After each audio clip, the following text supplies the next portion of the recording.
Good day to you.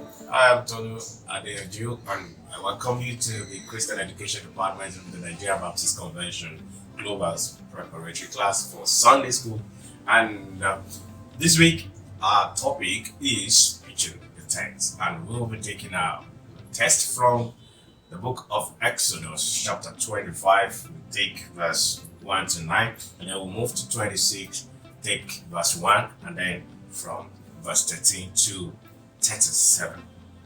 Very significantly in this narrative is the exodus of the Israelites from Egypt to the promised land. And this event adds one saying. It is the story of how God deals with the Israelites along the way, how he gave them the law to follow that we now know as the law of Moses, and then the instruction he gave to them on building a tabernacle. So, very importantly today in this text, we're going to be talking about the tabernacle and its significance, its compartment, and what it means for us today. So, very briefly, let's look at some background analysis to this thing.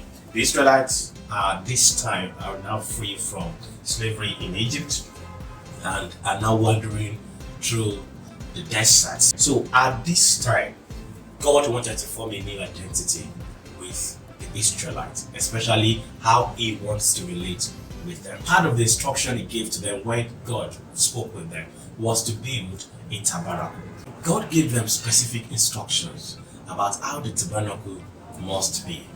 The length, the breadth, the materials they had to use, and the demarcation, the compartment of each section of the tabernacle were given to the Israelites, specifically as little as what the measurement should be and the kind of clothing that they must use, the kind of articles or materials that they must use to build this tabernacle.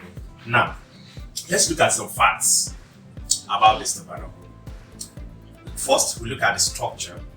The tabernacle has a measuring roughly about 45 feet. That is 13.7 meters in length, and 15 feet, that is 4.5 meters in the width, and 15 feet in height. Now, about the portability, the tabernacle is a small tent. It's carryable. It can be easily assembled and then they carry it because God was journeying with them. And anywhere they want to have a stopover, they build the tabernacle and they worship their God. So it is actually very, very carryable. Now let's talk about the layout.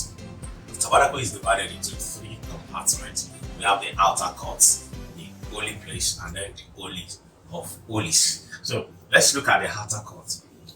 This is the uttermost path of this tabernacle, and it is surrounded by a fence of lining curtain supported by pillars made of bronze, and the gate was on the eastern side. It means however it is built, the gate had to face the eastern side, and that is in Exodus chapter 27 verse 9 to 19. You see those details there.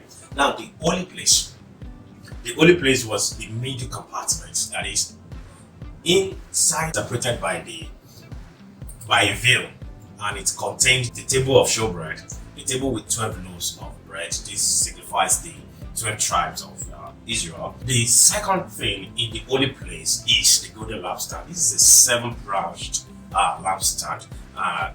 This signifies God's presence and light. And then after that, the next compartment, which is the most inner one, is referred to as the most holy place, otherwise known as the Holy of Holies. This is the most holy side compartment or room of this tabernacle.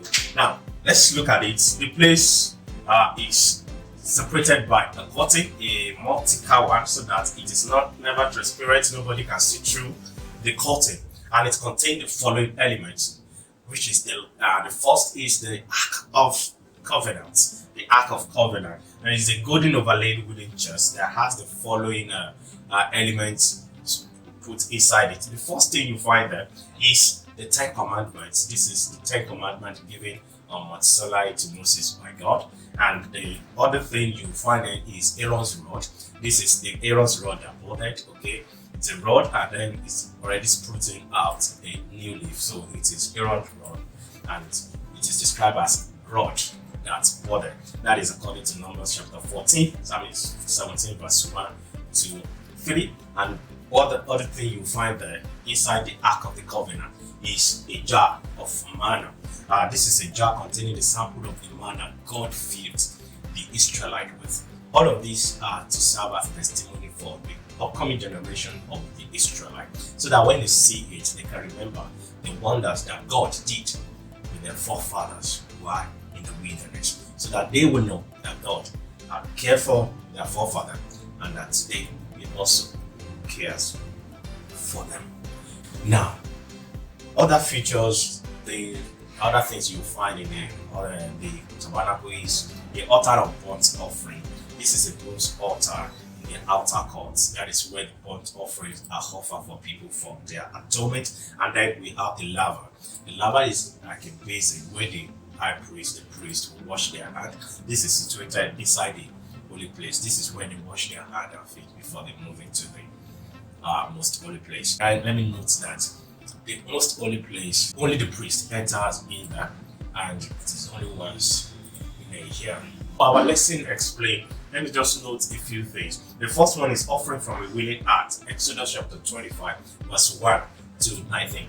For all these materials that we use, God asked the people to give those materials, and He instructed specifically that they must give it willingly and not grudgingly, which means that God seeks our giving for mission, for God's work, for anything, but we must give it willingly, not as a compulsion. The second lesson explained talks about the standard of the sanctuary. This is the standard, how it should be, and you will see that in this analysis, God gave them specifically what the length must be, what the height must be, what the breadth must be, the materials that must be used. This signifies to us that God is a very orderly God. He has His plan. He's a God of beauty. He's a God of orderliness. He's a God of specification. Occasionally for us that God wants us to be orderly in worship. He has specification on how we must worship, how we must set up our churches, how beautiful He wants it to be, how holy He wants it to be. And these are the things that we must consider in our place of worship. Now, all this also teaches us that God don't do things anyhow.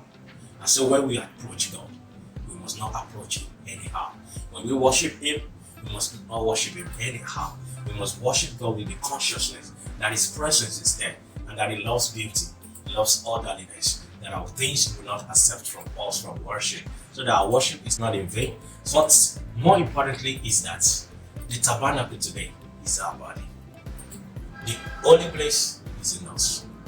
The most holy place resides in us. The outer court is inside us. The lampstand is in us. The laver is in us. The Ark of Covenant is in us. We carry the power of God. We carry His commandments in us. We carry His testimony of goodness in us. All of this thing now lives in us. Now, for our teenagers' lesson, the topic is traveling treasure. As they travel with that presence of God, which signifies the treasure, today we also go about with the presence of God everywhere we go, because our body is now the temple of God, the tabernacle. We must honor God with our body. We must be orderly with whatever we do. We must live our life with the consciousness that God's presence is ever. You're great teachers. Thank you very much for loving the Lord. To all educators, you are doing a great job. Hi, I'm Tolu Adeyoju from Christian Education Department, Nigeria Baptist Convention. God bless you. Amen.